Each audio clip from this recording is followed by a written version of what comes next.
Proximal femur condylus locking plates is a medical device specially designed for proximal femur fractures, can help fracture patients better recovery. It is made of pure titanium, is light and strong, and provides patients with reliable fracture fixation and healing support.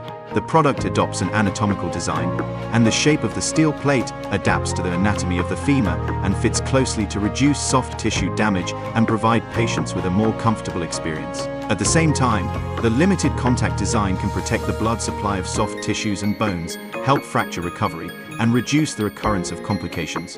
In addition, proximal femur condylus locking plates is also equipped with 6.5 cannulated screws for fixation at the joint. The plate has a good position guidance system to ensure stable fixation of the fracture site and help promote fracture healing and recovery. In short, proximal femur condylus locking plates, with its superior materials and design, provides the medical industry with an advanced treatment solution for proximal femur fractures, providing strong support and guarantee for patients' recovery. If you need more information or have any questions, please subscribe and contact us.